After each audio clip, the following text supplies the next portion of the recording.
Hey folks, if you're enjoying Not Suitable for Work, and I hope you are, please subscribe, rate, and review on iTunes or wherever you get your podcasts. Thanks. Welcome to Not Suitable for Work. I'm your host, Peter C. Diamond. You think your office is nuts? Wait until you hear some of these stories.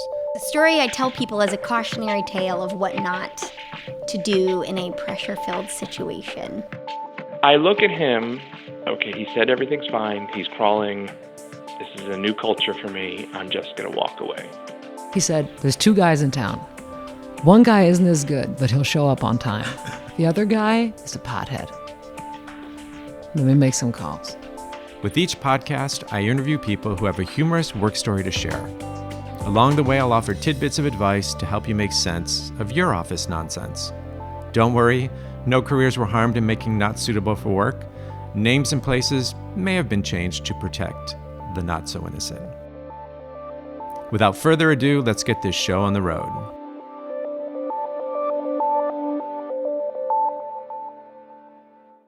This is the first of a two-part series on interviewing. In this episode, I chat with Brian, an HR professional who starts to get wind of inappropriate interviewing questions being asked by his colleague. I've done a lot of interviewing, both as a candidate and as an interviewer. Here's what I can tell you, and it's no surprise. No one likes to interview or be interviewed. People avoid it at all costs. It's hard, it's awkward, it's uncomfortable. You're usually stuck in a claustrophobic office for 30 to 40 minutes, which can feel like an eternity. It's hard to evaluate people. Nobody knows what to say, because if you say the wrong thing, it can cost you the job. It can be demoralizing, and it can put you in a long, deep state of depression. Furthermore, the interview process doesn't reflect the normal way in which people interact and work with each other. But as far as I can tell, there's no way around it. There's a lot at stake when it comes to recruiting and finding talent. It takes an enormous amount of time and energy. Get a load of this. Companies spend on average 37.5 hours per opening on recruiting. I mean, this is an average work week. It includes posting on job boards, reviewing applications, pre-screens, interview prep, interviews, and negotiating pay packages. The average cost per hire is $4,129. And the average time to fill an opening is 42 days. But here's the kicker. 41% of companies say the cost of a bad hire is $25,000. And 25% of companies say the cost is $50,000. No wonder there's so much stress and angst on recruiting. Companies want to find the best people who have the right skills and will fit their culture, and people want to hire colleagues who they like to work with. In this episode, we go inside the North American headquarters of an East Asian high-tech company. My guest quickly learns that cultural differences run deep when it comes to what is considered an appropriate interview question. At my company, we had a huge population of expats that came over from Asia, kind of were in the lead positions in New Jersey here in the North American headquarters, and were key parts of the organization. And so I, as a fresh face, I went ahead and I coordinated an interview, and it was for a marketing role. And the woman goes in, very, very successful woman, and I brought her in to meet one of the expats from Asia to interview. And when she came out, she looked at me and she goes, Brian, you're really going to need to train them on some interviewing questions. And I said, why? Tell me why. And she's like, we got into my resume, and halfway down my resume, he asked me when I'm planning on getting pregnant. So what year are we talking? 2006. Oh, okay. All right. So when you said it was like 10 years ago, so a little more than 10 years ago. So 2006. Yeah. And can you tell me a little bit more about just this individual? Like, is she, would you say she's like late 20s, mid 30s? Yeah, she's probably around 30 years old, fresh, been in, great organizations as a marketing expert, and, came into this high-tech Asian company looking for an opportunity. Yeah. And all right. And so I said, and what she got was a question about, her family. Yeah. Future family plans. Yeah. So as most Americans, that's not something you expect to hear. And I obviously said, I'm very sorry. He's not from this country. But how did you respond to him? And she said, well, I actually had never really thought about. I'm not married. I'm not planning on having children. And he seemed very pleased by that. And I said, well, I said, you know what? I do apologize. This is not going to affect your eligibility. Let me get into that, and I'll get back to you. And so I walked her out of the building. I go back up. And was she? So at this point, is she still interested in the position? She actually. It didn't seem like she was. Yeah. Oh, okay. Yeah. All right. But it got her thinking. It did get her thinking. Yeah. It got me thinking. And and so I go into this very, very pleasant executive, and I said, we're going to have to teach you some American laws, and one of them is to not, in interviewing, when determining how people get jobs, you can't ask if the person's going to be pregnant. And he said, well, I need to know if she's going to be out for a year or two if I'm going to hire her. And so that was my point of educating him that in the U.S., people are, sometimes the laws are you don't have 1 year of maternity leave. It's much shorter, unfortunately, in the U.S. But and two, that can't be a basis on determining someone. It's illegal. And so that was one instance of me educating him. Shortly after, the week after, we brought in another candidate. And after she comes out, she looks at me and she goes, I don't think he should be asking me if I'm Puerto Rican. And I said, no, he shouldn't be asking you that. So again, I walked someone who was offended in the interview, not interested in the company. And I go back and I said,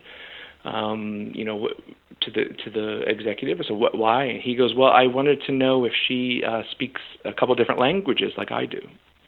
So I realized that there's a general sense of being naive, and started sitting in interviews with him. And just to and how did that go over? So all of a sudden, when you broached this subject with him and said, "Hey, I think I should sit in on these." I mean, was that well received?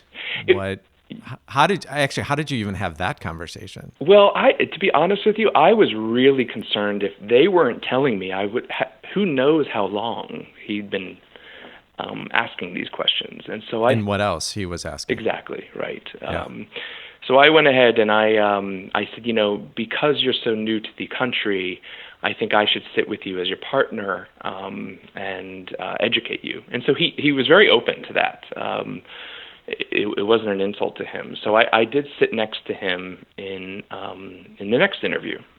And the next interview, right off the bat, what I learned from his culture was he wanted to know something personal about the person so that he can build a relationship and see if they, frankly, could be cordial. Because in their country and frankly this company, back in Asia, if you started the job, you retired from the job.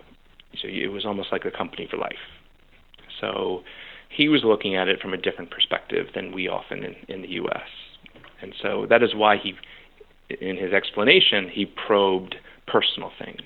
And so the third interview and the first one I sat in on, a young man comes in, he sits down, starts going through his resume, and he said, you graduated from so-and-so college. He goes, I don't see a ring on your finger. Are you gay?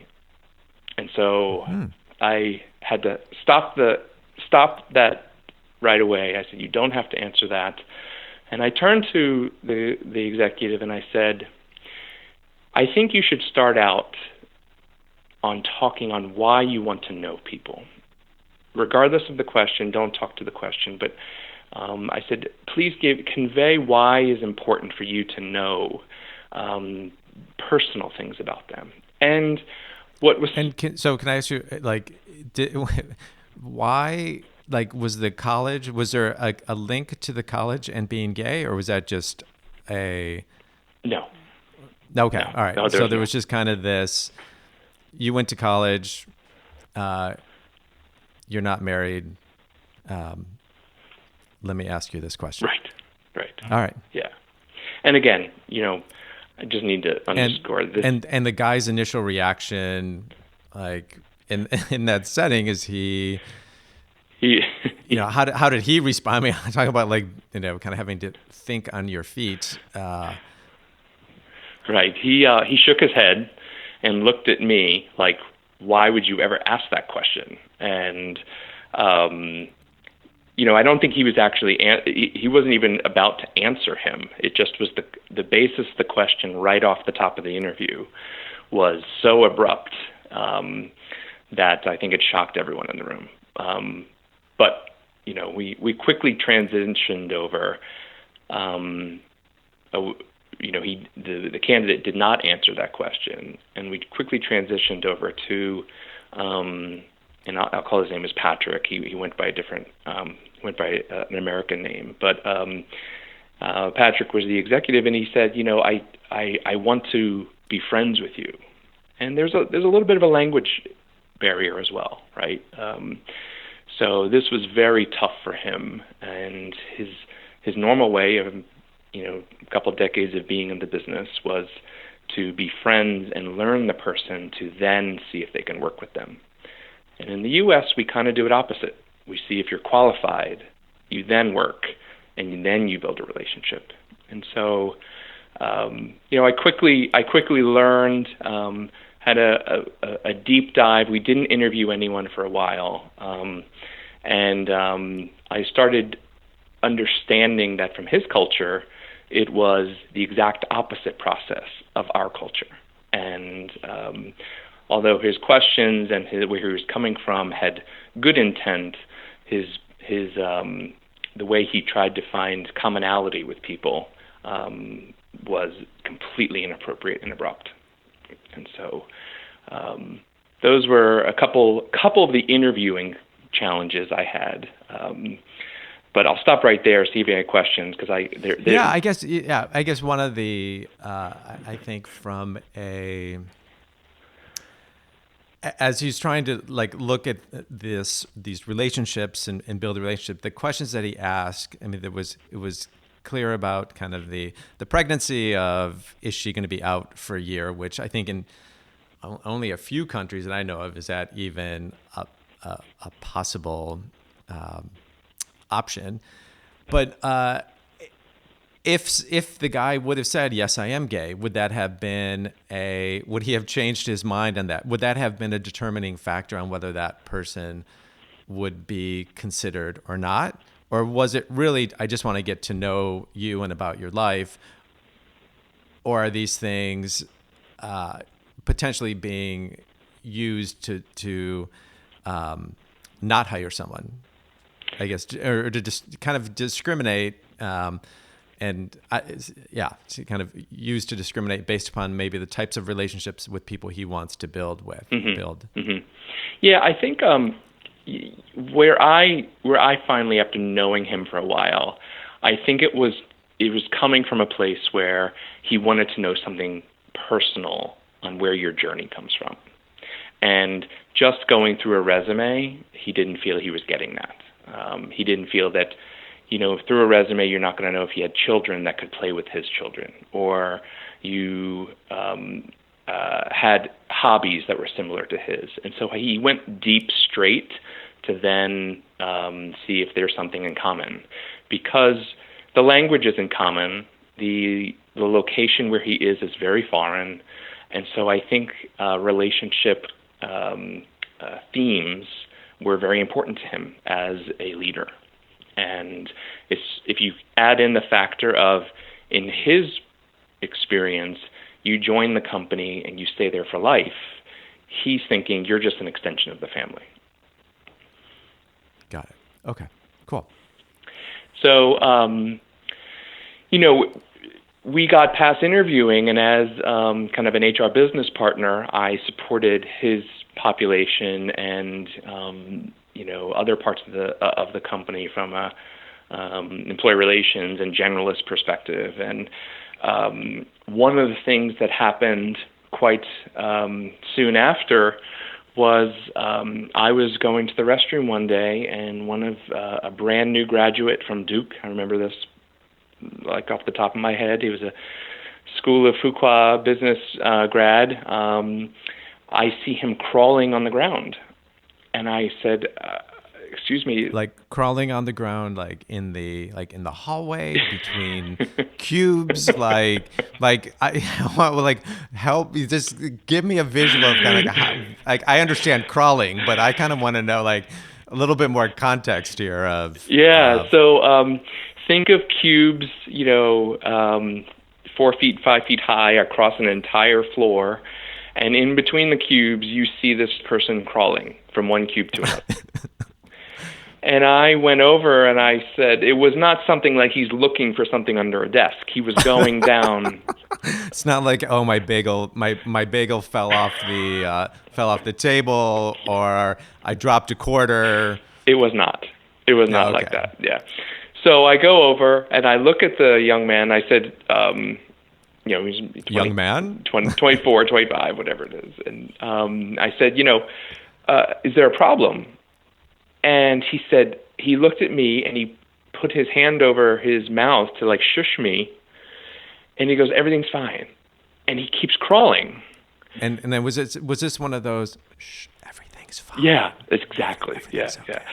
So I look at him and I said, I'm okay. He said, everything's fine. He's crawling. This is a new culture for me. I'm just going to walk away. And I walked back to my desk and I was shaking my head.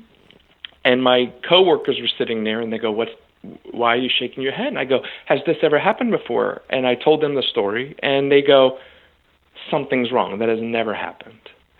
So I let the day pass. I go the next day, and I go over to his desk, and I said, can you and I just go walk for a second? I go, what? He wanted to crawl, but it's okay. Can we just go crawl for a second? Sorry. I said, what's going on? Why were you crawling on the ground yesterday? And he said, well, the CFO was his boss. He goes, well, I had to go to the bathroom. And I said, well, what's the problem with walking to the bathroom? He said, well, they would see me not at my desk. And I said, so you crawled to the bathroom and you were worried that someone was going to see you walking and not working? And he said, yes.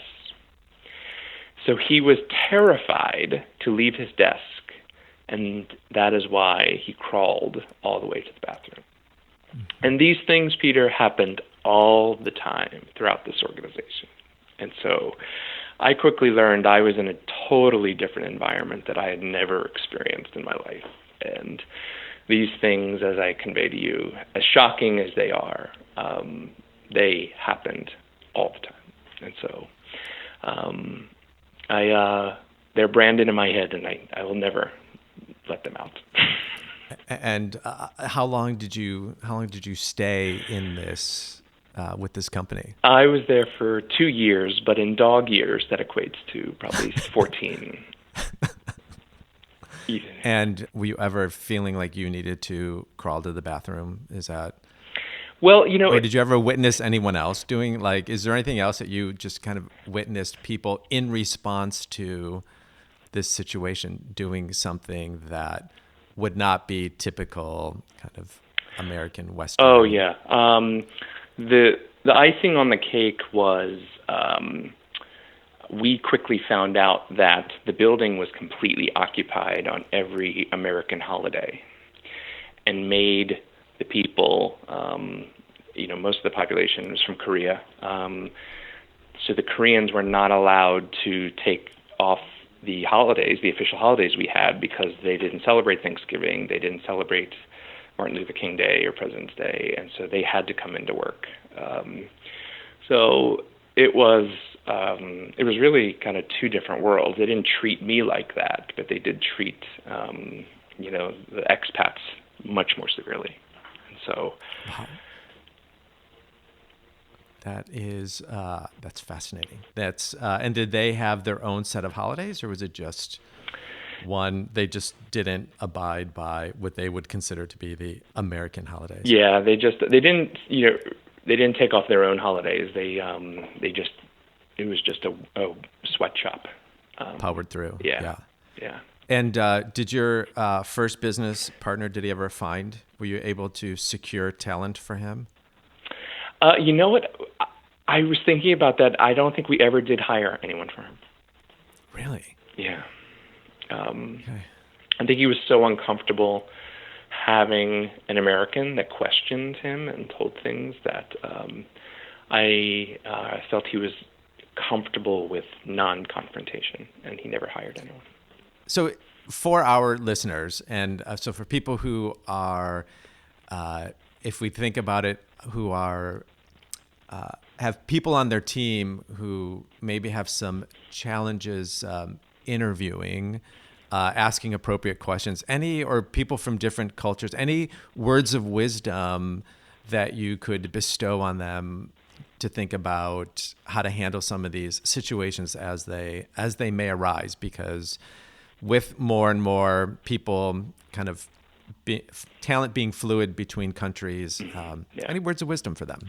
Yeah, I mean, I always kind of look back and over the course of the years, I say, where it's always good to educate someone on the norms and of processes, especially leaders, as the world gets smaller and smaller within careers and companies.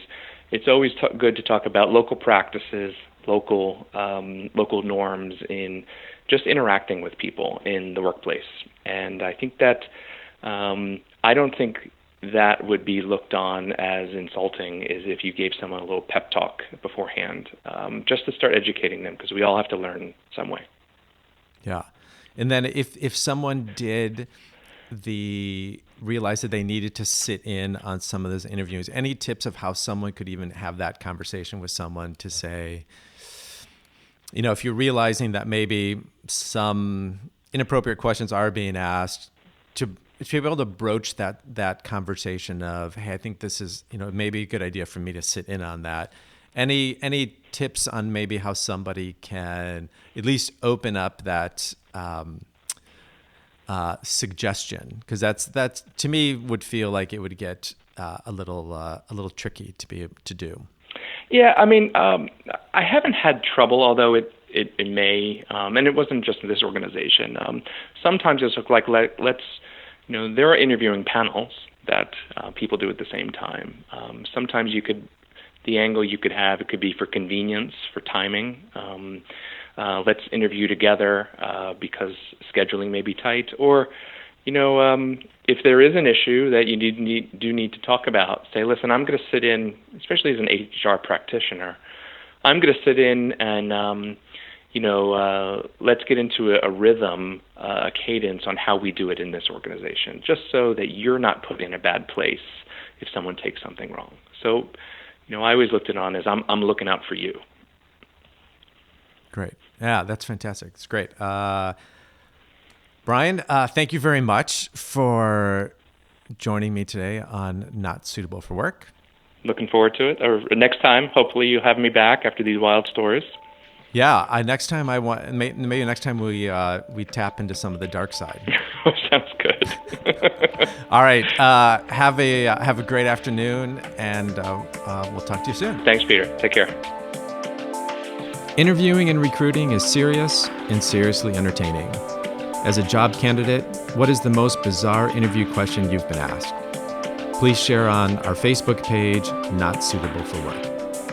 In the next episode, Brazen Interview Behavior, We go inside a Chicago-based law firm and how one partner used theatrics to uncover candidates' dark side. I'm going to give you 5 note cards, and I want you to arrange these note cards in order of priority to you.